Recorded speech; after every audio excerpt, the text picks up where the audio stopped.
Van Nistelrooy, qui me semble avait fait pleurer Cristiano, non? Ouais, il y avait une sorte de compétition à l'intérieur de l'équipe et ça, ça pouvait amener certaines tensions. Et ouais, je me rappelle des épisodes où vraiment il y avait un Cristiano qui était un peu dans le trou parce qu'il avait perdu un membre de sa famille. Et là, tu vois que justement les personnalités elles dominent. Et ouais, je pense que aujourd'hui, peut-être Rude regrette un peu. Bonjour Oh My Goalers, bienvenue pour un nouvel épisode de Call Interview. Après Serge Aurier, qui a adoré passer du temps avec nous, et nous on a passé un bon moment avec lui. Voici un autre grand nom du football anglais, Louis Saha. Louis, comment tu vas? Très bien, très bien. Et toi? Ça va, merci, merci d'être là. Je suis vraiment content de te recevoir aujourd'hui, ça fait plaisir. Cristiano Ronaldo, on va être obligé d'en parler si je t'ai. Tu parles souvent du fait que c'était un joueur à part dès son arrivée, ce genre de choses. Mais est-ce que ça s'est fait tout de suite? Parce que toi, finalement, tu étais là dès ses premiers pas à Manchester. Comment ça se passe? Est-ce qu'il vient en respectant les hiérarchies, en se faisant voilà, je suis le petit jeune et je vais me fondre dans la masse? Ou est-ce qu'au contraire, il était déjà le Cristiano un peu sûr de lui, qui dit les gars, je suis là pour quelque chose et je vais vous le montrer? C'est un peu des deux. Forcément, il y aura peut-être quand même 80% où le petit bonhomme avait énormément confiance en ses qualités. Ouais. Il avait, voilà, par rapport à une perception un peu normale, un mec normal va dire ouais, putain, il est arrogant. Mais le mec avait à la fois cette capacité de reconnaître ses qualités et de dire des fois il y a des joueurs qui sont claqués comme on dit et qui se prennent pour des autres. Ouais. Lui non, il avait vraiment des qualités, souvent il pouvait se tromper parce qu'il était jeune. Mais voilà, déjà il sait qu'il est fort. Deux, après selon la force de travail, son obsession par rapport à la progression. Se progresser, c'était vraiment son obsession. C'était déjà un mec qui était abouti, je pense. Par rapport à ça. Dès le plus jeune âge. Et le mec, il arrivait. On parle de 18 ans, 17 ans. Il y a entraînement à 10h, il arrive à 8h30, 9h. Ah, déjà, à cette époque-là? Ouais, tout le temps. Il a toujours travaillé plus que les autres. De ça, tu te dis, le mec, c'est un extraterrestre. Et c'est pour ça que je me rappelle peut-être au bout de 3-4 mois, peut-être 6 mois, peut-être j'ai dit une bêtise, avoir parlé avec Titi Henry et lui dire, ouais, il y a un phénomène qui arrive, il est monstrueux. Ah ouais, c'était directement. Ouais. Ce qui se passe, c'est que derrière, ce mec se cache pas. Jamais une seule seconde, ce mec se cache, tu vois. Donc, c'est pas agaçant ça. Quand t'es là à Manchester, t'es une star. Bon, il y a des joueurs qui étaient affirmés. On parle de Van Nistelrooy, de Giggs. Il y avait des joueurs qui étaient quand même bien ancrés dans le club. Ouais. Ça agace pas de voir un petit gamin comme ça qui. Je pense qu'il le faisait aux personnes qui avaient un peu un ego mal placé. Je dirais, ouais, je pense que c'est pas un mec qui arrivait de face, il va te dire, ouais, tiens, je suis plus fort et toi, il va t'écraser. Non, c'était pas ça. Il a souvent peut-être la manière aussi, en le disant avec un petit sourire, mais il est sérieux, tu vois. Et ça, je pense que ceux qui étaient agacés, c'est ceux qui avaient vraiment besoin de prouver quelque chose. Et là, il avait besoin de les remettre en place. Ouais. Tous ceux qui étaient, je pense, prêts à se sacrifier pour lui, donc des joueurs comme Quinton Fortune, Rio ou autres, on appréciait ce qu'il amenait, cette imprévisibilité, tout ça et tout. Donc tu dis, non, donnez-lui les clés, quoi, parce que c'est un phénomène, palier après palier. Donc... Et c'est ça qui permet peut-être qu'on lui accorde autant de choses, autant de passes droits, entre guillemets, dans un club comme Manchester. Forcément, ouais, mais il se l'octroie tout seul. Tu es obligé de lui donner. Ouais. Au fur et à mesure, même s'il y a toujours eu à côté de lui un Wayne Rooney, ou un Van Nistelrooy, ou un Tevez. Justement, Van Nistelrooy, il y avait eu un petit truc, non? Il y avait eu une petite altercation, je me rappelle. C'est toi qui l'avais raconté cette anecdote. C'est Van Nistelrooy qui avait fait, qui me semble avait fait pleurer Cristiano, non? Ouais, il y a des histoires comme ça. Il faisait partie des personnes qui avaient du mal à laisser... Ah, forcément, parce que Cristiano, c'était un bouffeur de ballon. Le mec, quand il te donne le ballon est tout petit comme ça. Il a cette faculté d'aller dribbler, centrer, faire un peu le shoot tout seul. Ouais. Et quand tu es numéro 9, comme je te dis, cette génération-là, on est habitué à recevoir les ballons, les centres. Et là, tu as un phénomène qui est un peu parfois égoïste ou parfois un peu peut-être arrogant. Donc tu te dis, mais attends, la règle, si toi tu es Van Nistelrooy, la règle c'est de me donner le ballon. Ouais. Tu me donnes le ballon, c'est moi qui marque. Et là il y avait il y avait une sorte de compétition à l'intérieur de l'équipe. Et ça, c'était à la fois bénéfique, parce que tu vois que les deux voulaient marquer des buts, donc ça c'est bien, parce que, tant mieux. Bah, tant mieux pour l'équipe. Ouais. Mais forcément, ça pouvait amener certaines tensions. Et je me rappelle des épisodes où vraiment il y avait un Cristiano qui était un peu dans le trou parce qu'il avait perdu un membre de sa famille. Et là, tu vois que justement les personnalités, elles dominent. Et ouais, je pense que aujourd'hui, peut-être Ruud regrette un peu, mais ça fait partie de la mentalité qui a fait que Ruud a fait une énorme carrière. Ouais. C'est quoi, c'était un épisode à l'entraînement, c'était en match, c'était dans le ouais, en entraînement, en match, de ça, il avait un peu critiqué Cristiano, mais après c'est des épisodes, comme je dis, ça fait partie de l'évolution d'un joueur. C'est regrettable, hein, mais des fois, c'est ces moments où un peu difficiles et tout, ça fait progresser. Je pense comme à Paris, il y a cette remontada a fait qu'aujourd'hui, tu vois, ils sont costauds, ils sont organisés parce qu'ils ne veulent pas revivre le même truc. Ben, c'est tout humain, c'est la même chose. D'accord. On parle de Cristiano, mais il y avait toute une liste de talents avec toi là-bas. Il y avait Rooney, tu as parlé de Van Nistelrooy, il y avait Rooney, il y avait Paul Scholes, il y avait Giggs. Lequel de ces talents t'a le plus marqué, toi? Beaucoup me parlent de Paul Scholes. Ouais, forcément Cristiano, mais Paul Scholes parce que pour moi, il avait, on va dire physiquement, il avait les moins de qualité. Je veux dire, le mec est petit, tu vois, il va pas vite, il n'est pas puissant, il saute pas haut. Oui, d'accord, il a une frappe de balle incroyable. Et là, tu t'apprêtes à me dire que c'est un des meilleurs joueurs avec qui tu as joué. C'est pas la meilleure entame de discussion. C'est clair, parce qu'il a un muscle, son cerveau, mais là, c'est du 22/20. C'est incroyable. Il a une vision panoramique. Le mec comprend le football, le rythme. Comme tu peux voir un Verratti aujourd'hui qui contrôle le ballon, qui sait où tu mets un peu de poids sur ton côté droit, tout de suite il va à gauche. Ouais. Parce que il est en avance dans la réflexion. Incroyable. Et de ça, tu dis, ce mec-là, s'il avait peut-être deux, trois qualités en plus physiques, laisse tomber. Ça aurait été un monstre. Laisse tomber. Mais moi, alors je sais pas si c'est le fait qu'on mettait moins ces postes-là en avant à cette époque, mais pour moi, pourtant, je suis un mordu de foot anglais. Hein. J'avais beaucoup de respect pour Paul Scholes, qui était un monsieur de Manchester United et en Angleterre, mais je le voyais comme un bon milieu de terrain, très complet, frappe de loin, jeu long. Mais on n'a pas fait tout le cinéma qu'on a pu faire. Enfin, le cinéma, tu m'entends. Hein.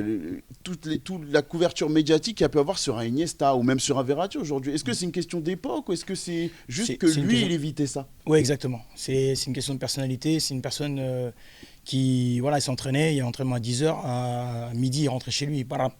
Terminé. Il n'y avait pas d'interview, rien du tout. Tu vois, il faisait son taf. Ouais. Et de ça, il va marquer des buts extraordinaires dans sa carrière et tout. Mais il n'a jamais cherché forcément cette gloire et cette reconnaissance. Même si ses pairs reconnaissaient, que ce soit Thierry Henry, Patrick Vieira, tous m'en parlent comme le joueur. Mais il faut voir en fait. Il faut le suivre. Moi, j'étais à l'entraînement, je faisais des séances où je me mettais en marquage individuel sur lui. Ouais. Et je suis plus rapide, plus puissant, je vais le soulever. Ouais. Impossible. Impossible parce que le mec, tu as déjà vu arriver, 1-2, pap, et tu vas jouer en 2 touches sur un jeu où il y a des petits buts. À 20 mètres, il te la met d'un seul coup. Oh là là. Donc tu dis, peut-être tu peux marquer un mec comme ça, physiquement, tu dis, tu vas plus vite que lui, mais lui, il est plus intelligent. Rooney. Là, lui, il avait justement les 2-3 qualités, peut-être physiques en plus, mais je ne veux pas le même poste. Parce que il aurait pu jouer là? Parce que c'était compliqué de le mettre dans vraiment un poste. Bon, alors on va garder le souvenir de Rooney, attaquant, buteur. Mais il y avait des débats comme quoi il fallait le faire descendre d'un cran. D'ailleurs, c'est ce qui s'est passé un peu à la fin à Manchester United. Il a fini un peu plus bas. Vous sentiez que c'était un joueur qui pouvait aller partout comme ça?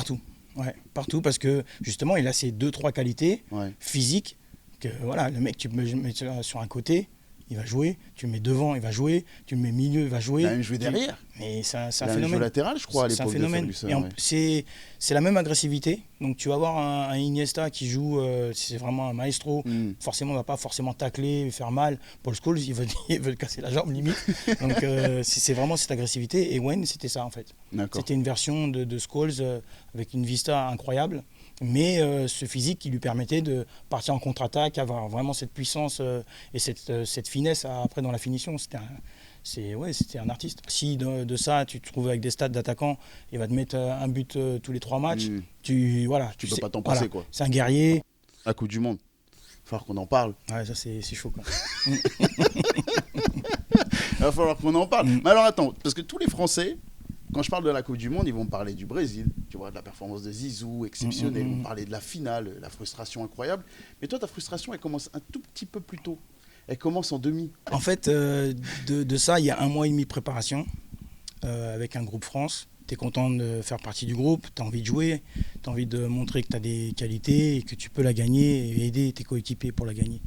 Et de ça, une compétition c'est long, mentalement tu as des challenges et tu te retrouves dans un groupe où tu as l'impression d'être un plot. Ouais. Tu vois, on te met, t'es pas habitué parce qu'en championnat tu joues. Et là on te dit, bon là t'es un plot, et t'es derrière le plot et on te dit, ouais, fais en sorte de ressembler à l'adversaire et tout. T'es un sparring partner plus qu'un... Exact, ouais. Et ça fait partie de ta compétition. Donc tu le fais au mieux que tu peux, mais mentalement c'est dur. Donc à chaque fois qu'on te donne l'opportunité, qu'on te dit en plus tu pourrais rentrer, tu pourrais jouer, tu pourrais être titulaire, c'est dur parce qu'on va te donner 10-15 minutes pour pouvoir le prouver. Et c'est ce qui se passe. Et donc voilà, je me suis retrouvé dans un sorte de blackout quand j'arrive, je rentre et je prends le carton jaune parce que je sais que je loupe la finale derrière. Ouais. Et ça c'est dur. Comment on sort de ce match-là? Est-ce qu'on se dit c'est pas grave, le groupe y va? Ou est-ce qu'on se dit qu'est-ce que j'ai foutu et on s'en veut toute la nuit? Il y a un peu tout. Ouais. Sur l'espace d'une semaine où tu arrives à l'événement, tu te projettes pas forcément. Tu dis, ouais, tu te mets où? Est-ce que tu aides? Est-ce que tu parles? Est-ce que tu vois, tu veux pas non plus être relâché parce que tu respectes la préparation des autres et tout. Donc c'était très très très compliqué. Ça n'empêche que quand tu es dit acteur passif de cet événement, c'est pas des frustrations, ça passe à un level au-dessus. Donc tu fais quoi? Tu mets ça dans une boîte. Et tu l'achètes dans l'océan. Tu l'achètes dans l'océan et il n'y a que des journalistes emmerdants là qui arrivent et qui m'en parlent. Je suis là pour ça. Quand tu veux, tu reviens. Lou. Quand tu veux, tu reviens. Mais non, mais c'est dur parce que tu t'aperçois que déjà, tu ne l'as pas revu. Ouais. J'essaie d'éviter de le revoir. Et de ça, c'est un élément que tu n'as pas forcément appris.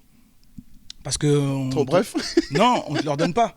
Ouais, tu vois, tu n'as pas une autre Coupe du Monde pour pouvoir t'exercer et te dire, ouais, attends, j'ai compris. Là, tu vois, c'est ça le problème, c'est que c'est passé. Quoi. Ouais. Bon, on arrive à la finale. Bon, moi, je l'ai vu dans d'autres circonstances. J'étais entouré de potes qui n'étaient pas forcément dans un état aussi lucide que toi à ce moment-là. On arrive au moment fatidique, parce que c'est quand même une belle rencontre et on est plutôt bien. Le coup de boule. Bon, moi, j'ai du mal à m'exprimer encore sur ce coup de boule, même si ça fait un moment. Toi, comment ça se passe au moment où tu le vois depuis les tribunes? Qu'est-ce qui se passe autour de toi? Qu'est-ce qui se passe en toi? Comment tu le vis? C'est vraiment bizarre. Parce que déjà, je le vois pas en live. Donc, je m'aperçois pas. Tu le vois pas au moment où ça arrive? Non, je m'aperçois pas du geste et tout. Et c'est que plus ou moins, pas après, mais entre le pendant, tu comprends ce qui s'est passé. Et il y a une certaine omerta qui s'opère après. Tu sais pas si tu dois en parler, personne n'en parle. T'es respect parce que déjà tu es là parce qu'il est là. Donc tout ça, c'est ces épisodes qui, ça fait une sorte de mémoire brouillée.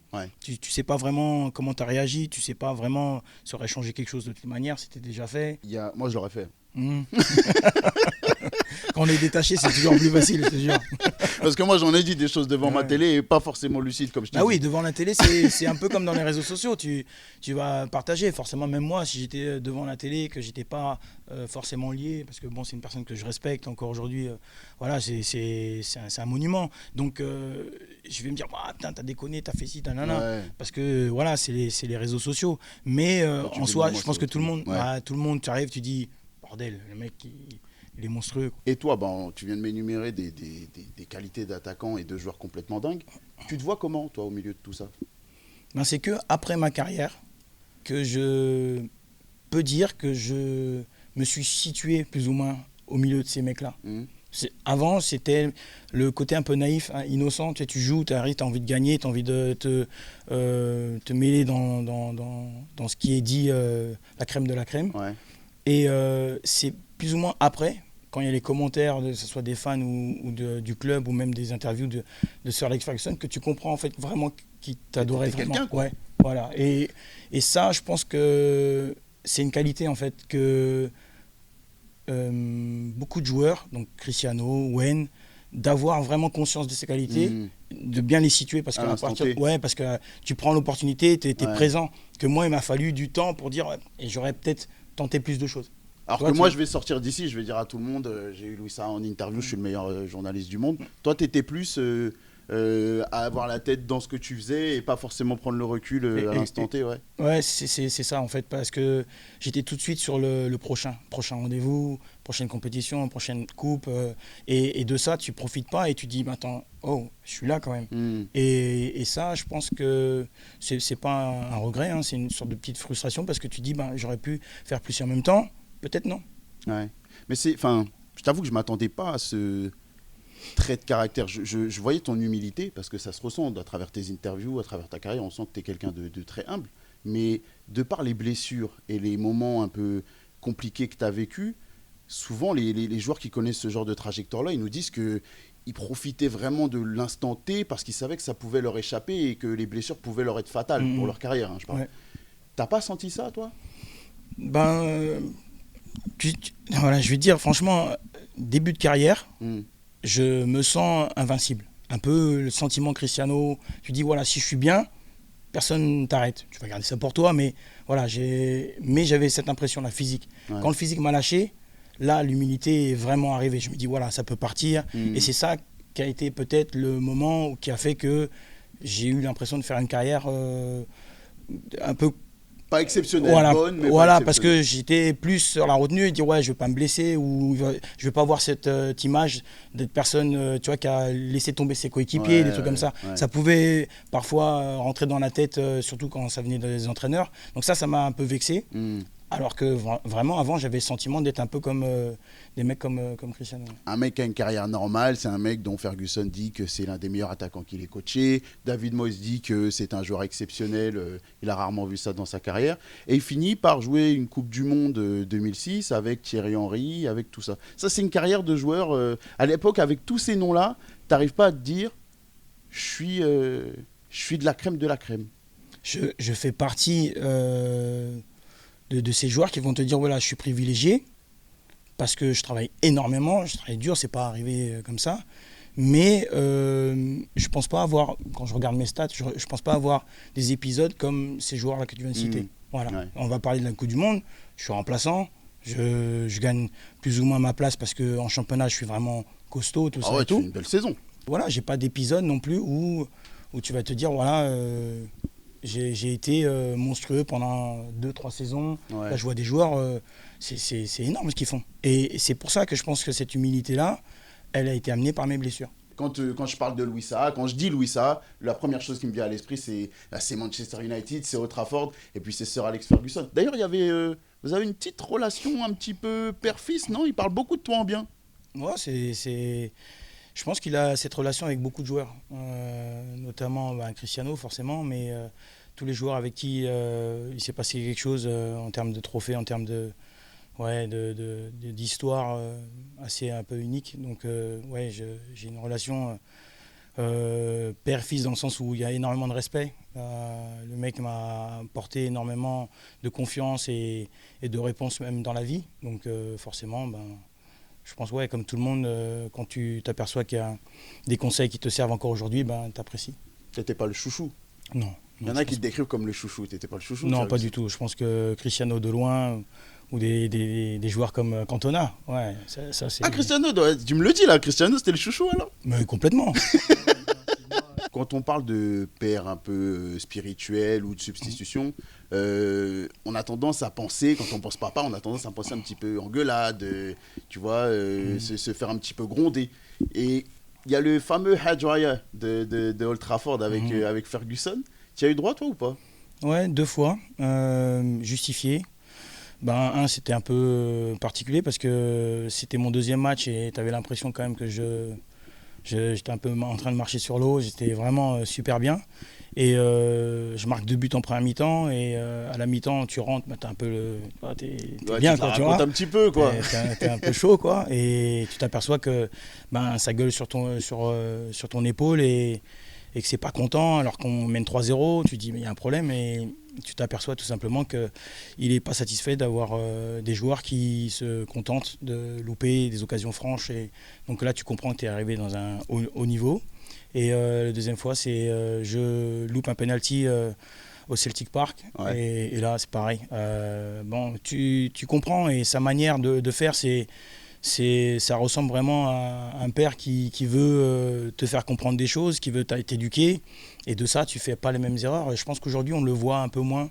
On a l'impression comme si les joueurs avaient pris un peu plus le pouvoir. Ouais, on a peur de les réprimander. Exactement. Ouais. Et ça, il n'y a plus ça aujourd'hui, tu sens que... moins, je pense. Parce qu'il y a plusieurs fois dans des interviews, ou même là en off, un petit peu, tu m'en as parlé, tu me parles de distance un petit peu, tu ne te reconnaissais pas forcément dans la génération de footballeurs qui est arrivée depuis ton départ. C'est toujours le cas, ou tu sens que ça revient un petit peu, tu retrouves des principes? Parce que là, ce que tu me dis de Ferguson, c'est un peu ça. Oui, c'est ça. Mais ça, c'est pas par rapport aux personnes et aux joueurs seulement. C'est la société, c'est le business, c'est le football, les règles, la VAR, le truc, tout est différent. Donc le football aujourd'hui, moi quand je regarde juste tactiquement, d'avoir des ailiers qui rentrent à l'intérieur tout le temps et qui sentent pas, moi j'étais attaquant. Ouais, complètement.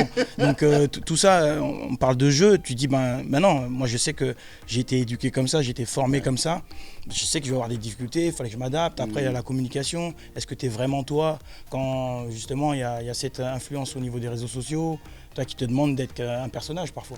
Donc tout ça, je me reconnais pas, même si sur le tard on a utilisé Twitter, Instagram et tout ça. C'était les débuts, c'était un peu les débuts. Tu te retrouves quand même confronté à des conflits internes, quoi. Tu vois, tu dis, voilà, moi j'aime bien être moi-même, être vrai, et là, ce football ne me correspondait pas forcément. Louis, merci. Merci pour ton temps, merci pour ton honnêteté. À vous, My Goalers, je vous dis à très vite avec un nouvel épisode de Call Interview, avec un nouvel invité et surtout de nouvelles histoires complètement dingues sur le foot. Ciao, prenez soin de vous et à très vite.